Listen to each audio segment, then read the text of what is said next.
Paper? Yeah, didn't say much. No, I mean, he wouldn't comment when they tried to contact him. Do we have goodies for the scouts? Huh? Alice, We're not playing golf you have pins for the scouts? I do.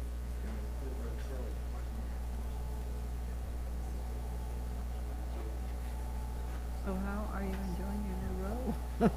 I'm enjoying it Well, very I hope much. you get to go to some of the meetings and things that we have. I know you can't go to Austin, but Yeah, there was a conflict with that one, and they found out about it too in late. March is the meeting in D.C.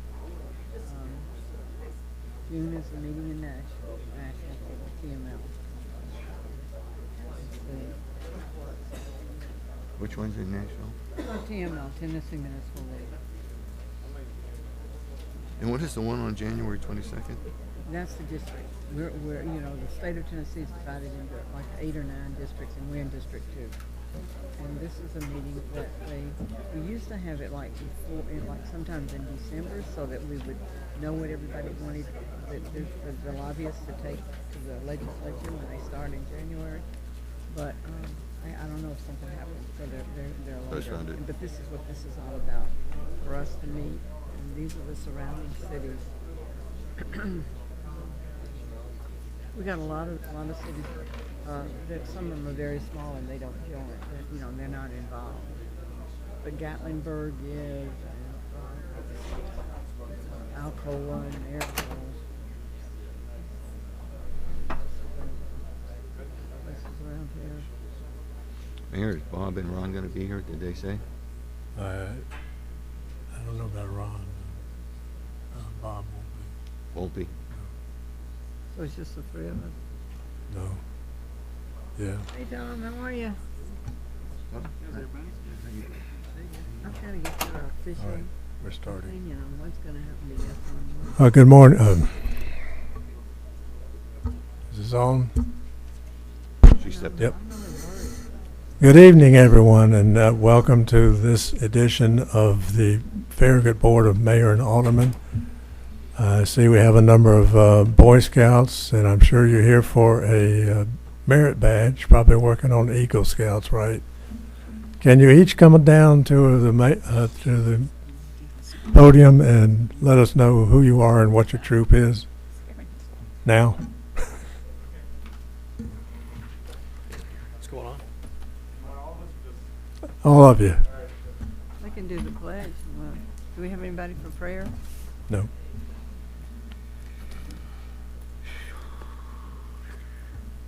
Just give us your name and your affiliation with the Boy Scouts. All right. My name is Mike Mason. I'm the Scoutmaster of Troop 125. We meet at St. John Newman Catholic Church off of Grisby Chapel. Thank you. Thank you. My name's Ian Farr for Troop 125. Thanks. My name's William Mason, Troop 125. Thank you. My name's Stephen Farr, Troop 125. I just recently aged out. Thank you.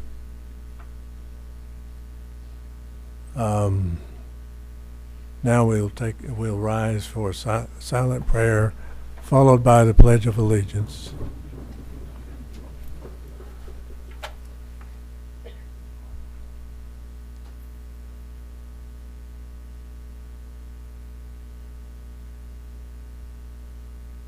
Pledge.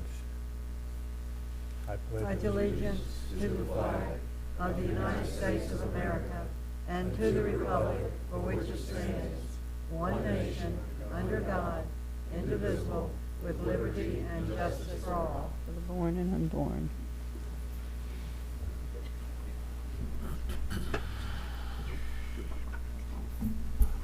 Next item is approval of the agenda, and we do have one change already, and that is that we have to postpone item 3, the ordinance 14-19. We've got more work to do on that before we can vote on it. Are there any needs for any other changes? If not, I'll move for approval of the agenda with that deletion. I'll second. all in favor say aye. Aye. Next item is the mayor's report, and this is one of those times when I get to give away somebody else's money. So, principals, if you're here, or substitute principals, come on down. We've got checks for you. Good, how are you? Good to see you. Are you the new principal at Farragut House? Dr. Lamarche, I'm so happy to meet you, sir. Yeah, with you. Hi. Hey, how are you? Welcome. Good to see you. Stephanie Roman. Nice to meet you. I know you. Good to see you. Pleased to meet you. Yeah, good to see you.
Mine's going to technology. We're giving a grade level set of iPads for each grade level from K through 2. So teachers are excited. So technology is one of those needs of our school, as well as playground needs. And so we talked a lot about that just last week in terms of how we can utilize it. So technology and playground needs. High school, we are one of the best in technology. Part of Valley Academy, we're very good at technology.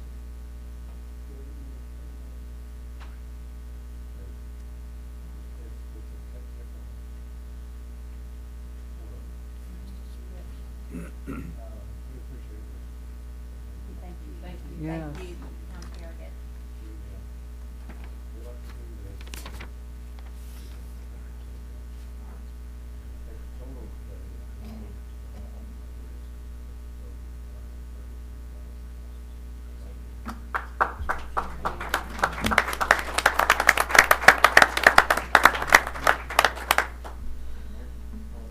Thank you, Farragut. Oh, thank you. Thank Thank you. you.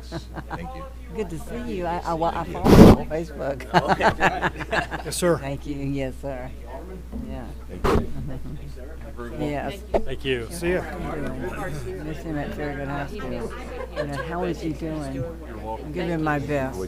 Good meeting you. Yeah. Thank you for all you do. Oh, you're welcome. You're welcome. Yes. I like it. How are you doing? Seen you in a while. Thank you for what you do for our schools.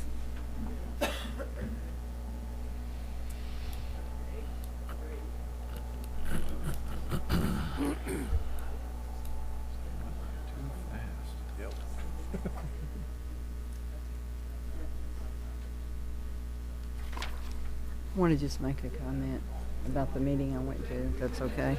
Sure. When you finish your report. Yeah, we've already done. All right. We didn't give them their pens, though. I did.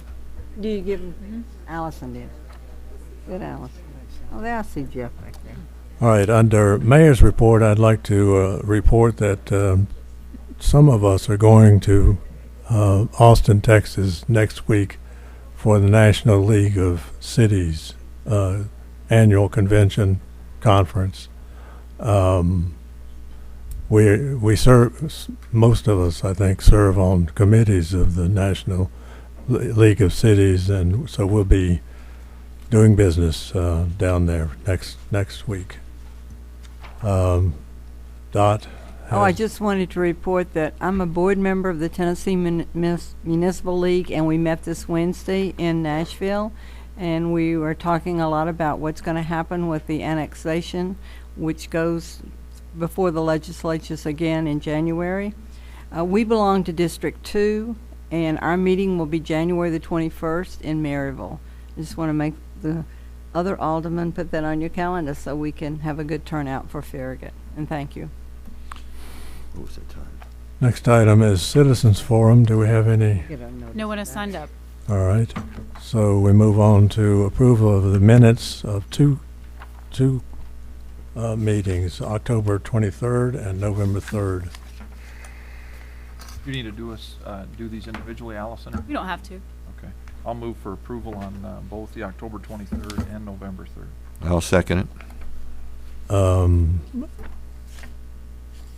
Did I miss one of these? It's okay. Let's see.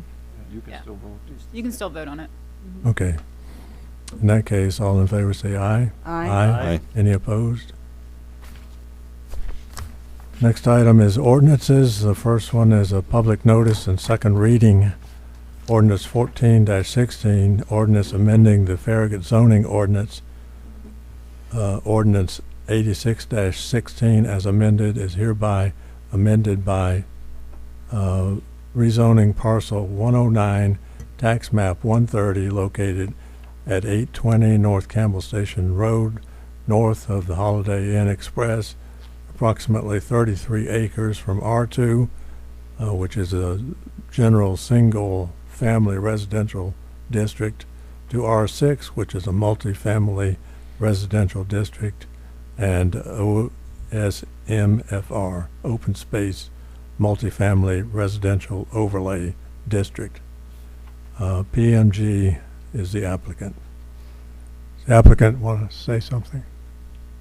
I could just kind of remind you what this is about. This obviously was approved on first reading. This property is north of Holiday Inn Express.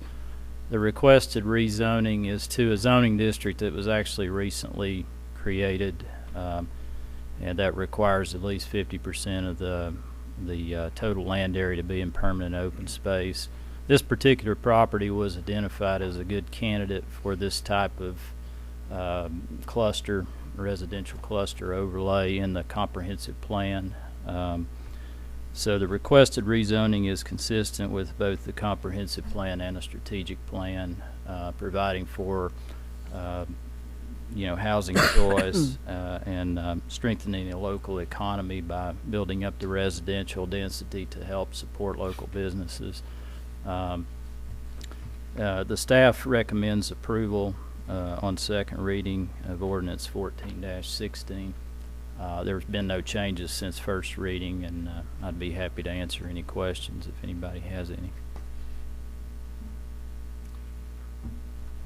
Mark, have we seen any sort of a proposed plat of this, how they intend to do it, what they intend to do? Yeah, with it? we're reviewing the concept plan right now, and that will be going to the Planning Commission next Thursday.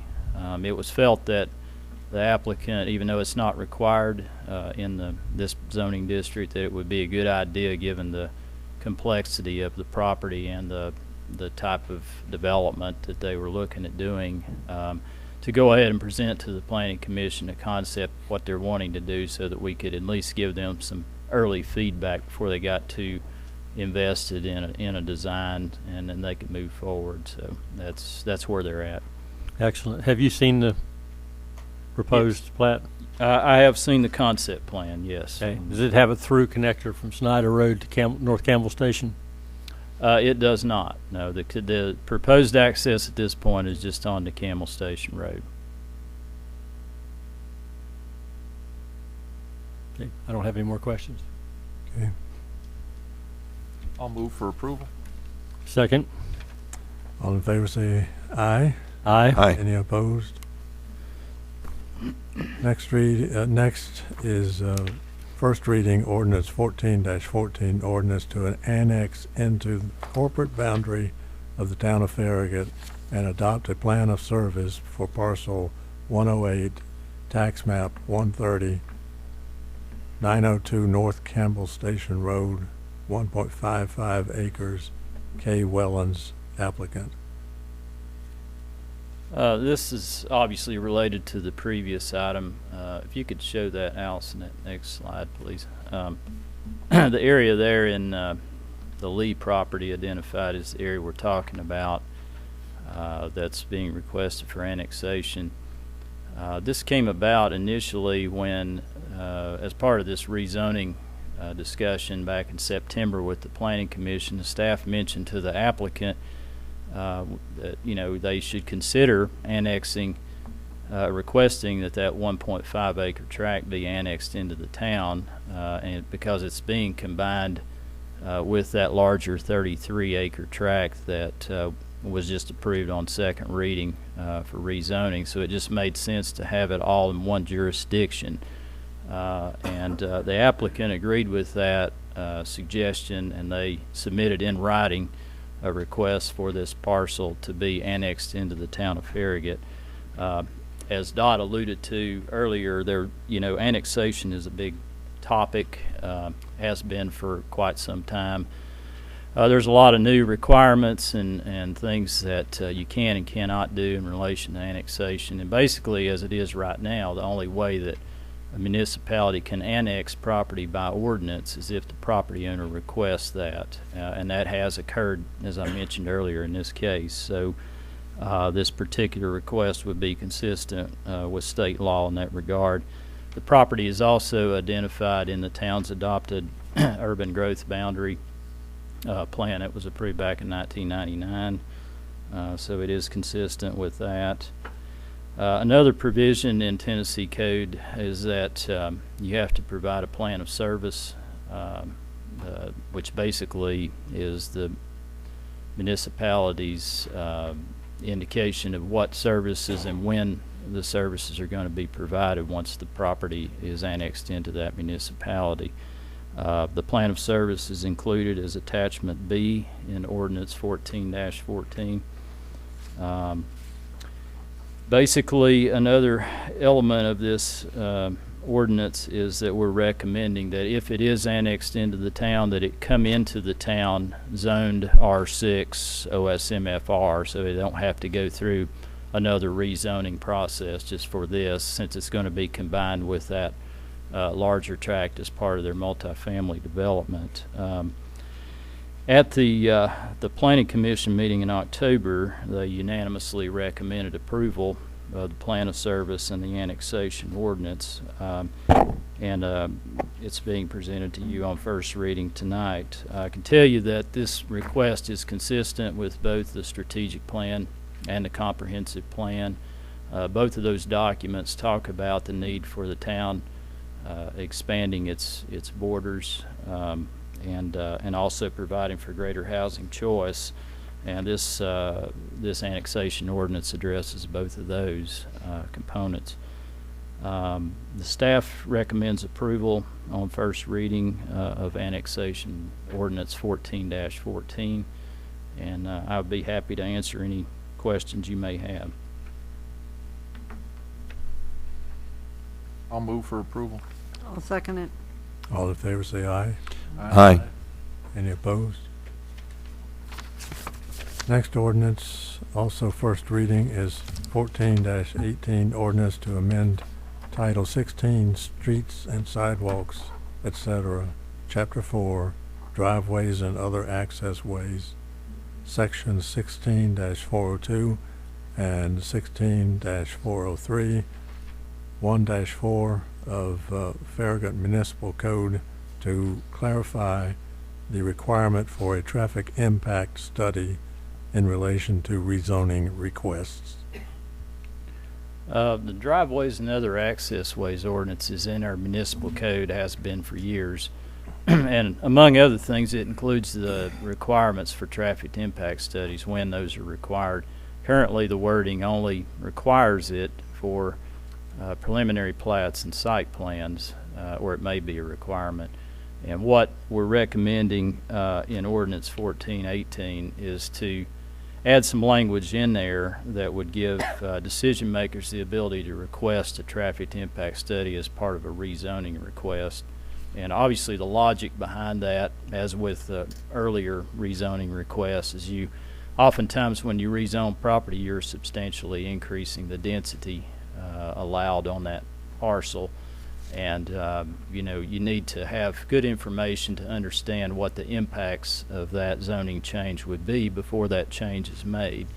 So this just gives decision makers with the ability to have a mechanism for quantifiable data to assess the impacts on traffic that a rezoning request would have before they, you know, formally approve that.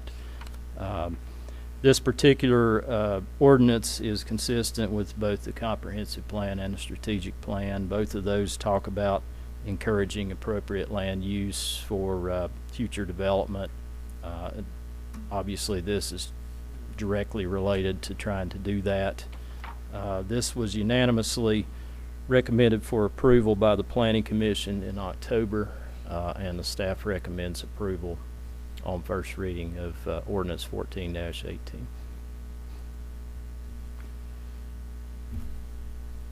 Discussion. I'll move for approval. I'll second it.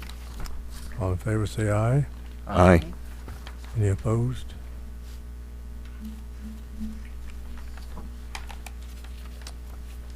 Now we go to business items. First is the approval of Calhoun's New Year's Day 5K race.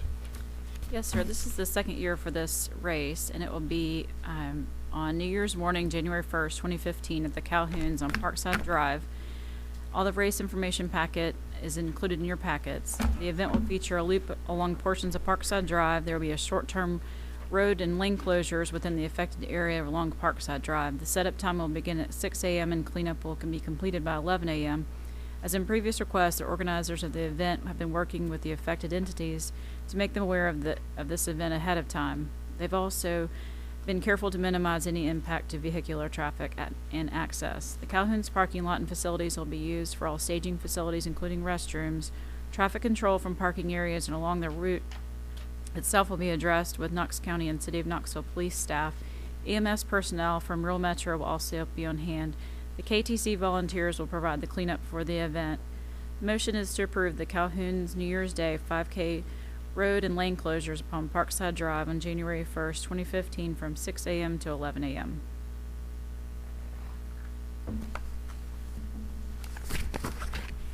Are the applicants here? Anybody? I don't think so. Then I'll move for approval Second. of the Calhouns. All in favor say aye. Aye. Next item is approval of race 13-1 half marathon, 10K and 5K. I'm pulling up the other one. Yeah.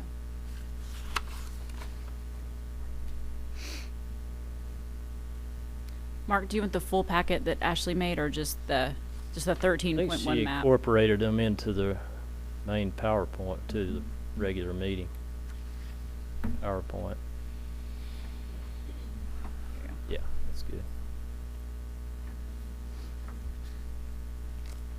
Okay, this request involves a special event from Race 13.1. It's an organization out of Raleigh, North Carolina, and they're requesting to have a half marathon, 5K and 10K next May on Sunday, May 17th. As you may recall, back in July, the board approved a special event for a half marathon. That was the inaugural Farragut Turkey Creek half marathon, and basically that was mostly south of Kingston Pike, and that was sponsored by a local track club, Knoxville Track Club. That event was actually held in November 1st. They had almost 1,500 participants when you combine the half marathon and the 5K, which was very good considering the terrible weather that they had that day.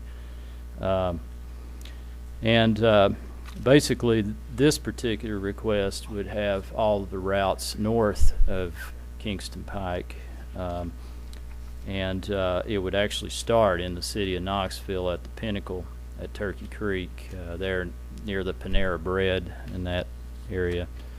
The applicants here, and they can go through the routes in more detail or answer any questions you may have. Our event committee did review the request, and certainly Race 13.1 seems like a very reputable organization, and they've got a very good application. There was some concern expressed by committee members about whether the town should support a second half marathon in a 12-month period.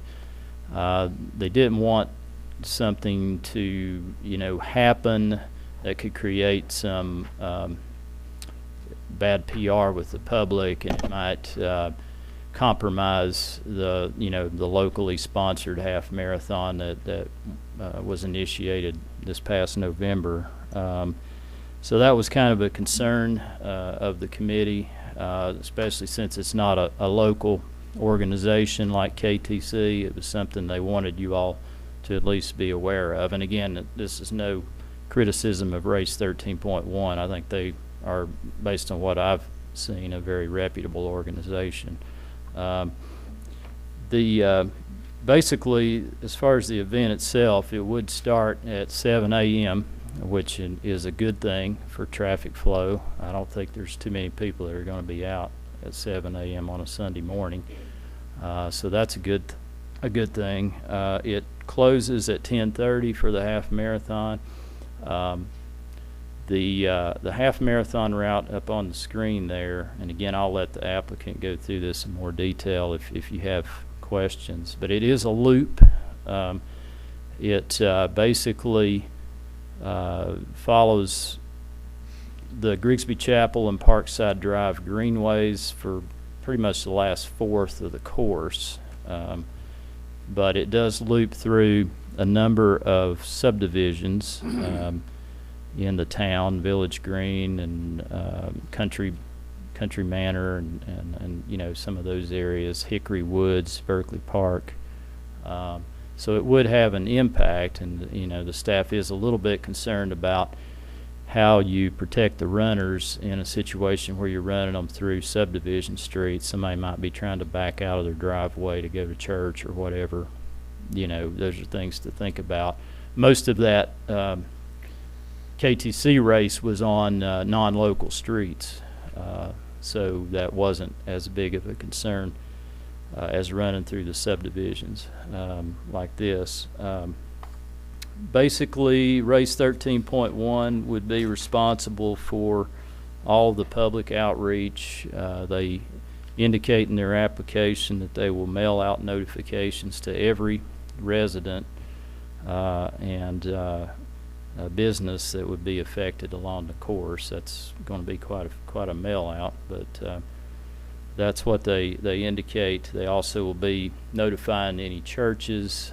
There's a couple of churches on this route, and homeowners associations, and any hospitals that would be affected. The hospital would, is obviously to the east of all this, but it could be impacted.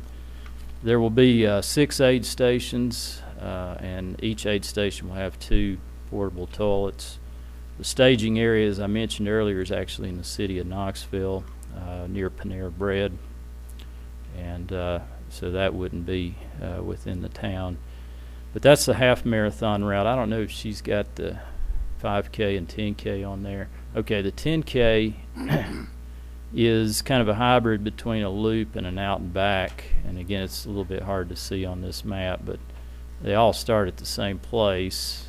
This one goes down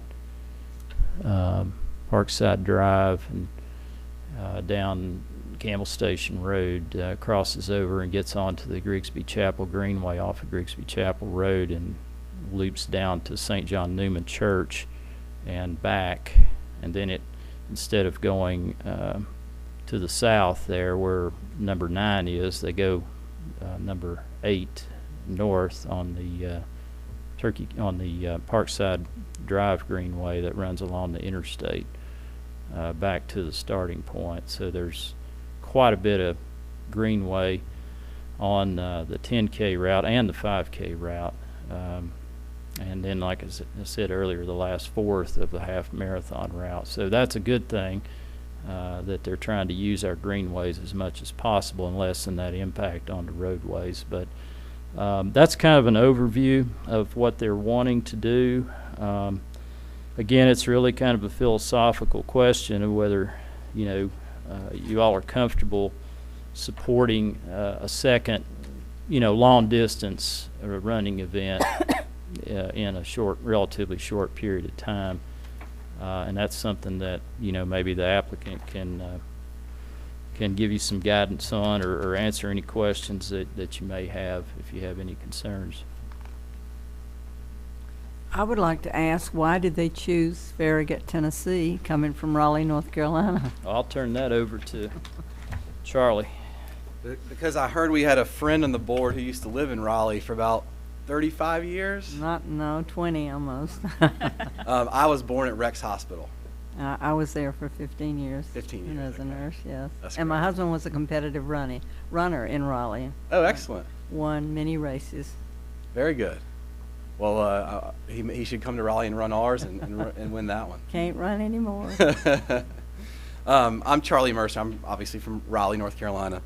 Thank you guys for having us. I can speak to how we chose Farragut. When we look at, we are a race series, half marathon race series, and our goal is to bring first-class events to mid-sized cities around the U.S. In 2015, we have already 10 cities where we're going to produce races. We're expecting to have about 20 in 2015 throughout the Southeast. And what we look for is we look for locations where the communities have a vibrant running community, as Knoxville does. And then we look for towns or cities where if you look at the goals of that town or city, there's some component that involves physical activity or outdoor activities. And reading the strategic plan for the town of Farragut, we noticed that that was a component, that was a goal for 2016, was to increase the activities and the outdoor amenities. The half marathon is the fastest growing endurance sporting event in the U.S. and has been for 19 out of the last 20 years, according to Running the USA's annual report. So we believe in the half marathon as a great event that can encourage healthy living and that can give back to local communities. So that's how we came to the town of Farragut and began working with Mark, and he and his team have been phenomenal to work with. We also understand the concerns about traffic control, concerns about notifications, and we've produced a number of races where we've had to control traffic, and we've had to notify communities about the impact. And so we have experience with this, and I'm happy to go into detail about how we do that, if that would be of interest. We're here because of what I mentioned. We're here because we think this town is great and emphasizes these types of activities. We also met Joyce Sexton, who is here tonight, And if we were to do a race here, then she would be our charity partner. She runs the local chapter of Huntington's Disease Society of America. And so in every local community, we try to find local charities, local chapters of national charities where we can give back to those charities that are meaningful to the community. We give local businesses opportunities to market with us, to be there at the race, to talk to our runners. And then we try to bring runners from outside the community into these communities. We have runners that buy our season pass where they run 5 races, 6 races, 10 races a year with us. And so we try to bring those runners into new communities as well.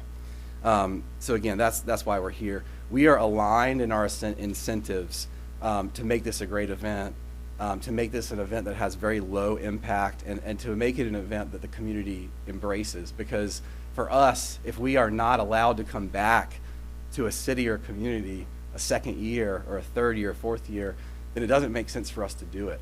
And so we are going to do everything we possibly can to make this a great event.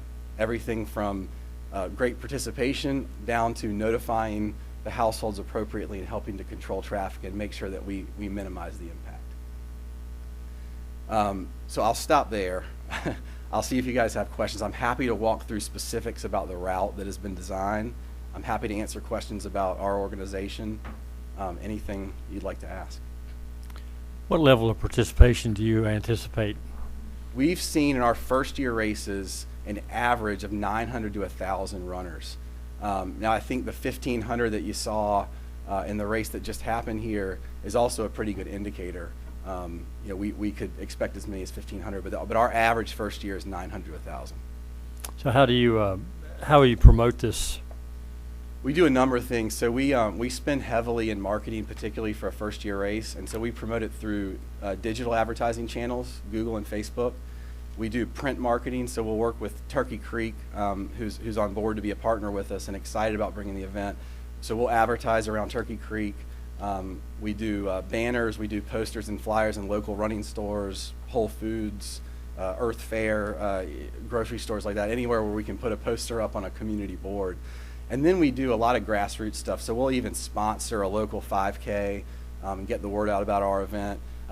My partner, Chris Brown, is here. He's from Nashville and actually went to school at University of Tennessee. So he's very familiar with the area and just down the road. And so he more likely than I would be the one who's here more often to do some of that grassroots stuff. My concern is the November 1st race was down our main streets. This going through the subdivisions, several of them, as a matter of fact, on a Sunday morning. Yep. A lot of our folks getting ready to go to church. How are you going to control that? We alluded to that earlier. Have you contacted our homeowners or homeowners associations? So we have not yet. So my understanding on the order of operations was to get approval and then contact them and let them know about it. We can do either one. We've had some cities where we've contacted homeowners associations first. Now, we are frankly amenable to creating a route anywhere in the town.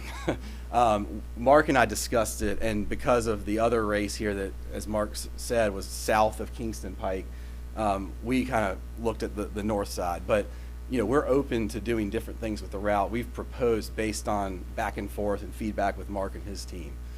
So for traffic control through these subdivisions, I mean, we've identified 38 police officers that would be needed to make sure that they're able to control traffic and make sure that residents are able to get out of their homes and neighborhoods and onto major thoroughfares to get where they need to go to the extent they need to leave home during the race. As a race spreads out, after the first mile or two of a race, road closures aren't necessary anymore. So in our plan, we've shown that Parkside Drive would have to be closed for about 30 minutes.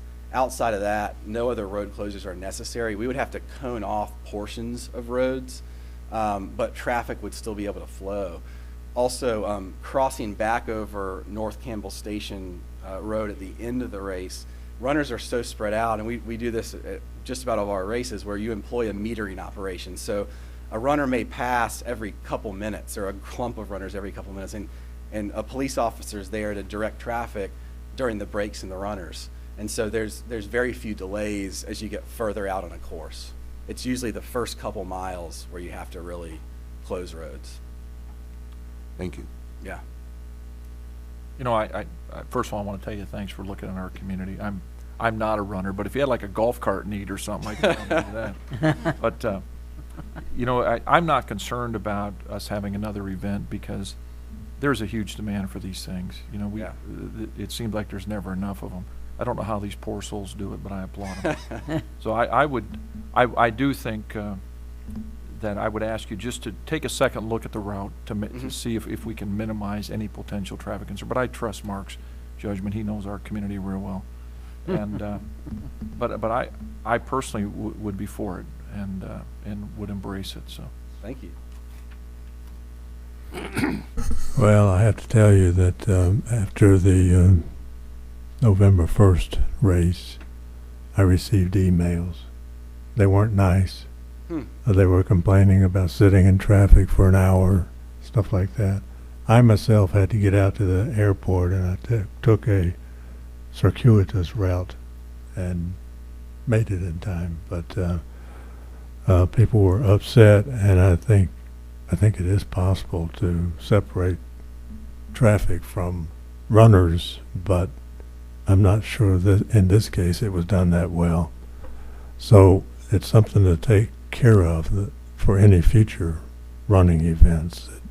We need to be really diligent about the route. Yep, absolutely. And Mark, I mean, we've worked together on this for a while, and happy to make additional suggestions. I mean, I think there are opportunities we've discussed where we could actually use even more greenway than we're already using on the half marathon. Yeah. So that may be worth revisiting, assuming that Mark agrees. But okay, thanks. yes, sir. I'd like to move for approval. I'll second it. All in favor say aye. Aye. Any opposed? Thank you. Next item is approval of the amended contract with Red Flex Traffic Systems to provide automated traffic enforcement to the town of Farragut. Thanks, Mayor. I'll preface it with a little bit, and then if you have any questions, we've got folks from Red Flex here, and our program manager, Ben Harkins, is here. Allison, can you put on the next slide? So in May 2009, the town executed a 5-year contract with Red Flex to provide automated enforcement at 4 major intersections in the town, 2 approaches each. You can see on the slide, it's got the major intersections listed: Campbell Station at Grigsby Chapel, Kingston Pike at Campbell Station, Concord at Kingston Pike, and Kingston Pike at Smith. Upon execution of that contract in accordance with the TCA, the program was managed by Knox County Sheriff's Office through Ben Harkins, Captain Harkins. Captain Harkins retired not long after that and then moved into a position as program manager for the town, and he's currently in that position. So the highlights of the amendment: it'll extend the existing contract to 3 years with 2 one-year extensions. All the approaches will be upgraded to high-def video capture. All the approaches will be upgraded to mapping radar detection. The fee structure will be amended to provide a greater share of the paid citation to the town. If you go to the next slide, we'll talk a little bit about the fiscal impact, which really is negligible. We make money some quarters, we lose money some quarters after we pay for the program.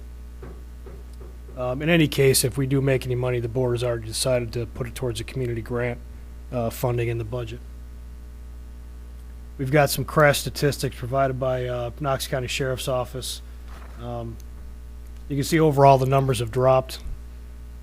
It's hard to attribute that to the cameras fully, but I think it's reasonable to conclude that they have helped. We've got each individual intersection on there with the crash data. If you want to review that, we can do that. If you can run to the last slide. So right now the initial 5-year term is due to expire, I think, probably in a couple days. So we need to act on this and decide what we want to do with this contract and this program. So you have your 5 choices there on this, and we can approve it. You can approve it with a condition. We can roll with the existing contract and extend it for 1 year, or we can terminate the contract. And again, if you have any questions about the program itself, Ben Harkins is here. I can try to answer any questions. The town attorney has reviewed the contract, and I don't believe there's any issues, Tom. So with that, we'll answer your questions. Any Well, discussion? I personally think this is a win-win situation for our town. I would like to see it continued, because if we can make it safer for all the people that live here, then I think we should do that. It's not going to cost us any more money. We're going to probably be, if we do make a little bit, then like you said, we will put it into another plan for the town.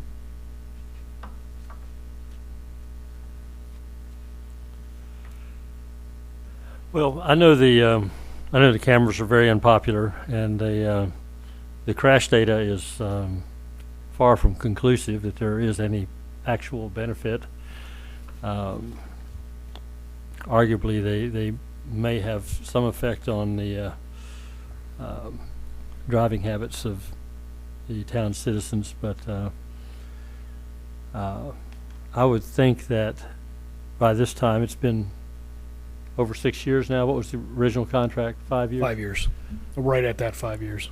That the costs of installation and the equipment, the original setup, should have been amortized, and I would think that we could probably look for a more equitable split if we're going to continue this program.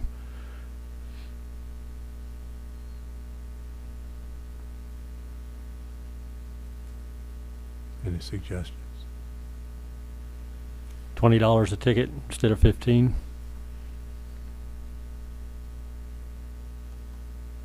Right now, as it stands, we're breaking even.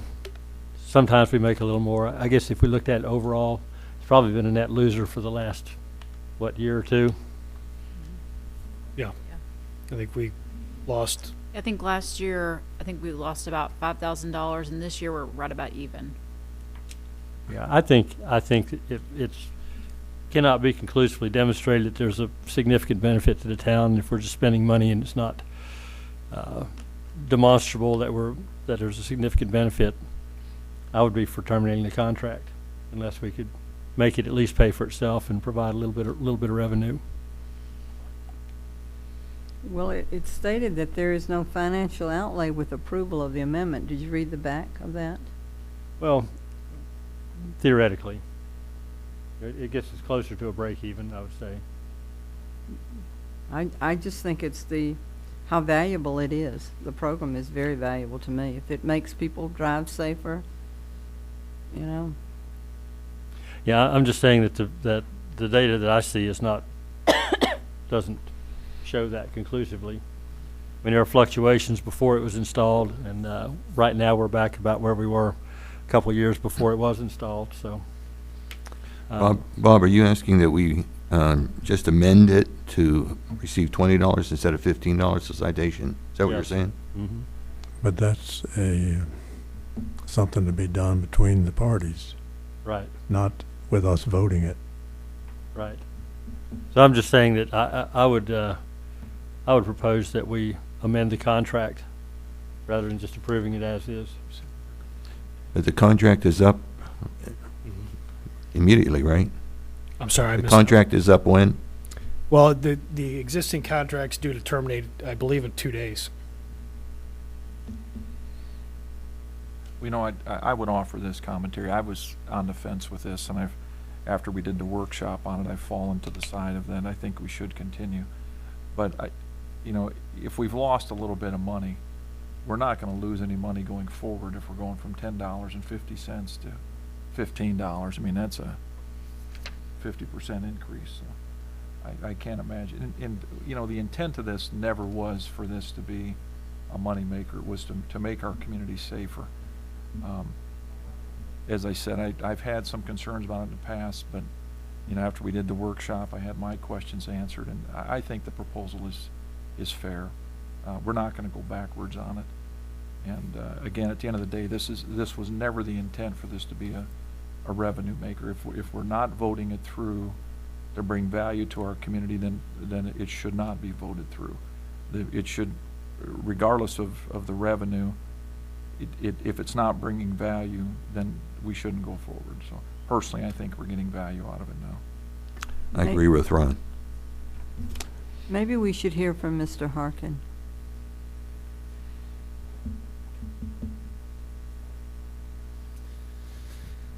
Hello, Ben Harkins. I am the manager of the camera program for the town and have been for 5 years.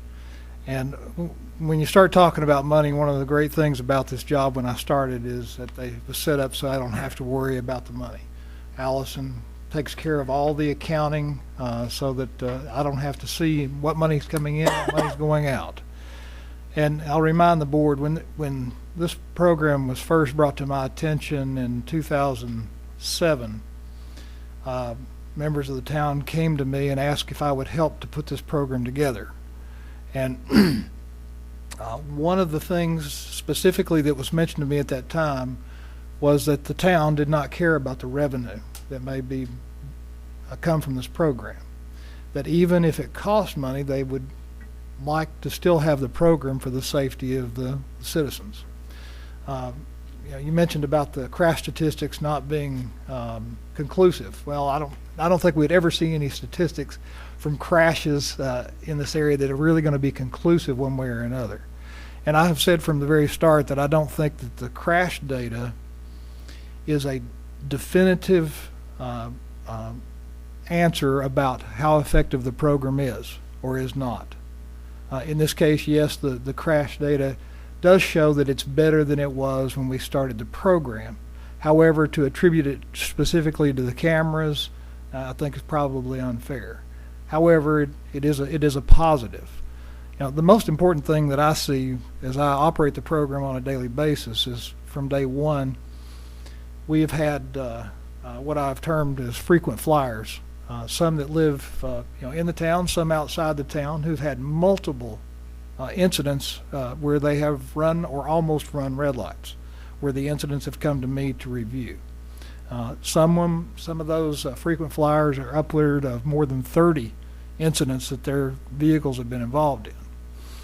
What I've seen over the 5 years is that some faster than others have started coming down, and we've seen either no violations, no incidents coming through, or we've seen very few of those same people have one or two, maybe, after they've had multiple to start with. So from that observation, it appears to me that we have less people who are running red lights in the town. And from my personal observations from viewing the live cameras as well as the incidents that I do, and then personally just driving in the town as much as I do, it appears to me from casual observation that we have less people running red lights. More people are apt to stop even the right turn on red now than they were 5 years ago, even though we don't do the right turn on red. All the violations that we have now are either left turn on red or straight through.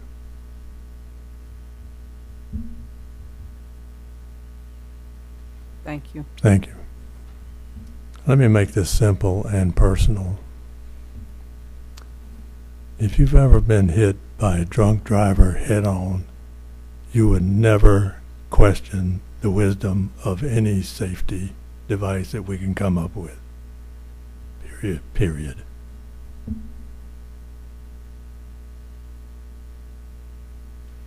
I'll move for approval. I'll second it. All in favor say aye. Aye. Opposed? Nope. You want to call the roll? No. Okay.